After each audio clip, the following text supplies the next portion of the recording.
بسم اللہ الرحمن الرحیم۔ السلام علیکم۔ میں ڈاکٹر خالد مبین اپنے طالب علموں کے لیے مضمون نویسی کے سلسلے کی 10ویں ویڈیو لے کر حاضر ہوا ہوں۔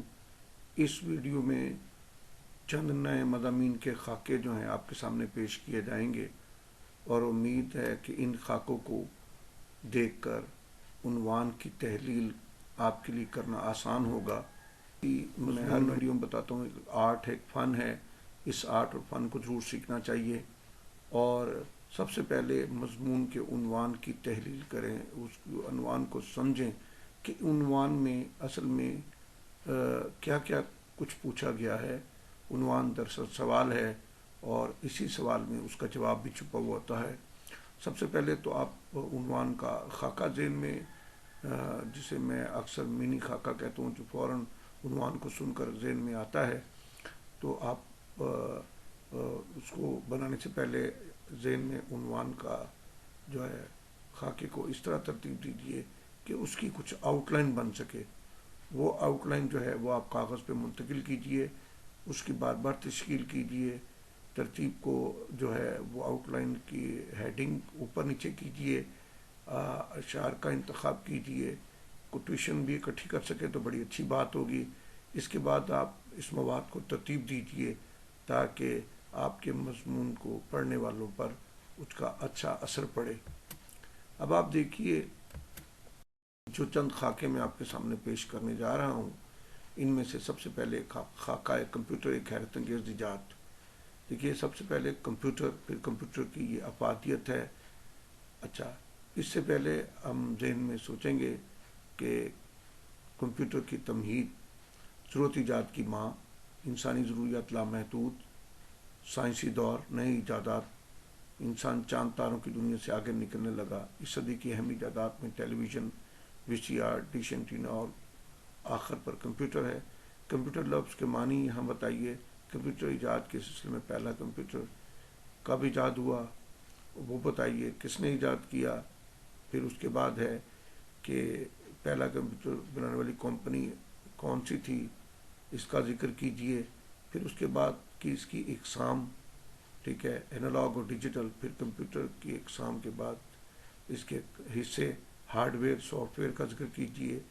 ہارڈ ویئر میں دیکھیں نا، سی پی یو، کی بورڈ، ماؤس، مانیٹر، پرنٹر، یا اس کے ساتھ دیگر ڈیوائسز لگائی جا سکتی ہیں۔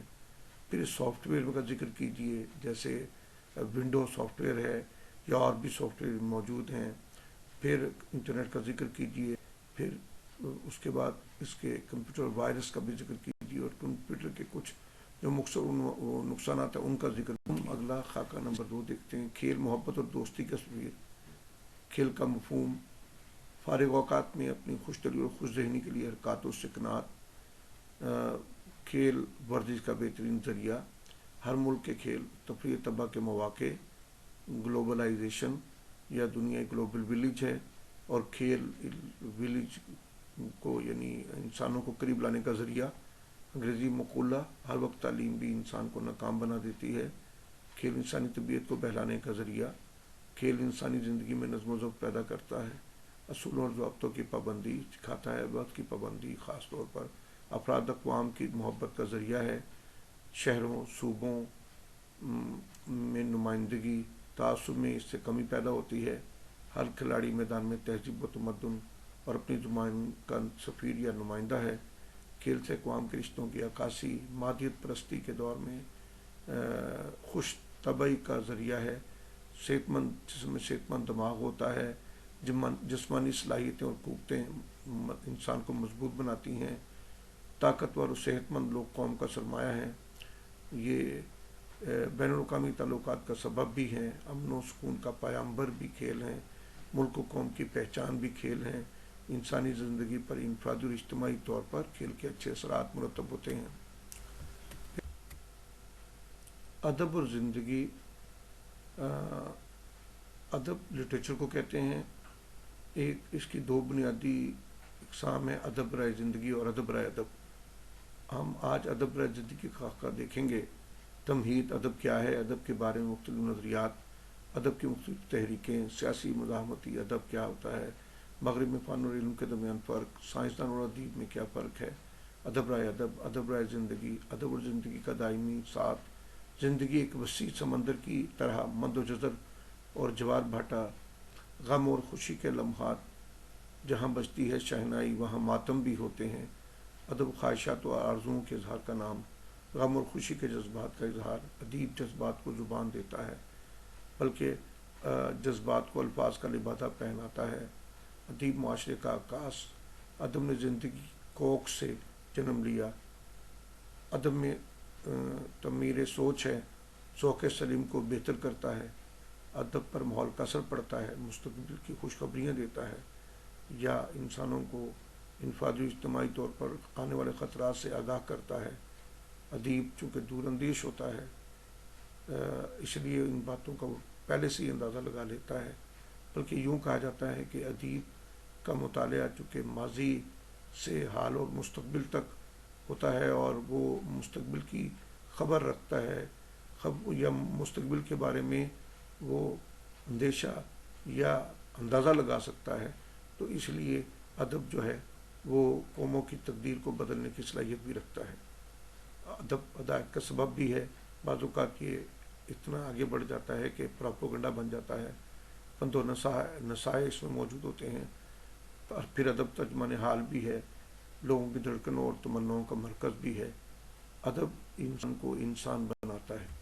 کہ تیسرا خاکہ طلباء اور سیاست، اس میں چونکہ طلباء کا ذکر ہے جو تعلیم حاصل کرتے ہیں، اس لیے تعلیم کے معنی مفہوم، علم کی فرضیت مرد و عورت پر، علم کی بدولت انسان اشرف المخلوقات، علم سے جہالت کے اندھیرے دور، نوجوان طلباء مستقبل کے ضامن، جوان خون جذبوں سے بھرپور ہوتا ہے، تعلیم کا دور تربیتی دور ہے، قوموں میں انقلاب تعلیم سے آتا ہے اور نوجوان اس انقلاب کے پیچھے ہوتے ہیں، سیاست کا عمل دخل تعلیمی اداروں میں، اس پر اس کے برے اثرات، طلباء میں سیاسی شعور آگہی اداروں کا فرض ہے، نام نہاد تنظیمی کارکنوں کا اداروں میں داخلہ، طلباء کو غلط راستے پر ڈالنا، طلباء کی زندگی کا مقصد قوم کی خدمت ہے جس سے وہ دور ہوتے ہیں، خدمت کے لیے صرف سیاست نہیں، طلباء کی سیاسی عمر ایم اے اور پی ایچ ڈی کے بعد ہے، طلباء کے سیاسی جلسوں میں شمولیت، پھر ان پر معاشرے کے قوانین کا پالن نہ کرنے پر ان پر عذاب یا لاٹھی چارج یا پھر کچھ طلباء کو جیل کی ہوا کھانی سے پڑتی ہے، سیاست میں داخلہ ضروری نہیں، قوم کی ترقی و ترویج اور ملکی مفاد کے لیے سیاسی تربیت کے لیے کالجز اور یونیورسٹیوں میں ہونے والے طلباء کے جو تنظیمیں ہیں وہ اگر اداروں کے اختیار میں رہیں، اداروں کے اندر رہ کر وہ سیاسی تربیت حاصل کریں تو یہ ایک بہتر طریقہ ہے، سیاسی شعور علم و آگہی کا باعث پھر بنے گا، عملی طور پر سیاست طلباء کو دور رہنا چاہیے، سیاست کچے پل کو ہے کی طرح ہے، اسے توڑنا ظلم ہے، اس سیاست سے طبیعت میں توازن اور سنجیدگی پیدا ہو سکتی ہے اگر اسے ایک دائرہ کار کے اندر محدود رکھا جائے، سیاسی شعور اور ملکی حالات سے باخبری وطن سے محبت کا ثبوت۔ اب ماحولیاتی آلودگی کے بارے میں پہلے میں بتا چکا ہوں، اصل میں اس کا منی خاکہ دیکھیں تو وہ آلودگی کیا ہے، آلودگی کی اقسام کیا ہیں، پھر اسباب کیا ہیں اور ان کے سدباب کیا ہیں، آپ اس کو روک کر دیکھ سکتے ہیں اور یہ ساری چیزوں کا خاکہ کاغذ پہ نوٹ کر سکتے ہیں، چونکہ میں پہلی کسی ویڈیو میں بتا چکا ہوں اس لیے میں اس کو پڑھنے کی بجائے صرف نظر کرتا ہوں۔ اور گداگری ایک لعنت، گداگری بھیک مانگنا، گداگری کیا ہے؟ اسلام میں گداگری کی روک تھام دینے والے ہاتھ لینے والے سے بہتر ہے، حدیث کا مفہوم، بیجا سوال کرنے والا قیامت والے دن اس حال میں آئے گا کہ چہرے پر گوشت نہیں ہوگا، گداگری کے اسباب، غربت، بے روزگاری، جہالت، حقوق کا نہ ملنا، حادثات، آفات و بلیات یا معذور ہو جانا، معاشرے کا افراد کی مسائل اور مجبوریوں کا تدارک نہ کرنا اور معاشرے میں خیرات اور صدقات کا مستحق نہ پہنچنا ایک بنیادی ذریعہ ہے، گداگری کی حوصلے شکنی کرنی چاہیے، گدہ گری زمانے میں ایک کاروبار بن چکا ہے. سڑکوں پر ٹریفک کے اس سے مسائل پیدا ہوتے ہیں، گلی محلوں میں مسائل پیدا ہوتے ہیں، لڑائی جھگڑا ہوتا ہے، یا پھر یہ لوگ چوری چکاری کی طرف بھی رغبت اختیار کر لیتے ہیں. اس کے لیے روک تھام کے لیے ضروری ہے کہ مستحقین کو حق پہنچایا جائے. صد باب میں نے جس طرح بتایا، زکوٰۃ کا نظام بہتر کریں، بیت المال کا نظام بہتر کریں، اور جو پیشہ ور گداگر ہیں ان کو معاشرے سے الگ کر کے ان کی تربیت کی جائے.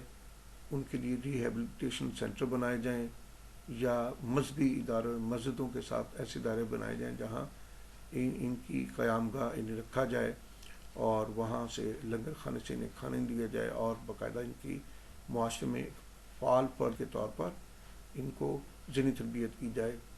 لہذا گدہ گری پر قانون سازی ہونی چاہیے، اور ان کو سزا بھی دی جانی چاہیے. امید ہے یہ چند خاکے آپ کو پسند آئے ہوں گے. تو اگر میری ویڈیو دیکھتے ہیں اور ان میں سے آپ کو کنٹینٹ اچھا لگتا ہے تو براہ کرم اپنے طالب علم ساتھیوں میں میری ویڈیو شیئر کیجیے، اس پر کمنٹ بھی کیجیے، اور میرے چینل کو سبسکرائب کیجیے. بہت شکریہ. اللہ ہم سب کا حامی و ناصر.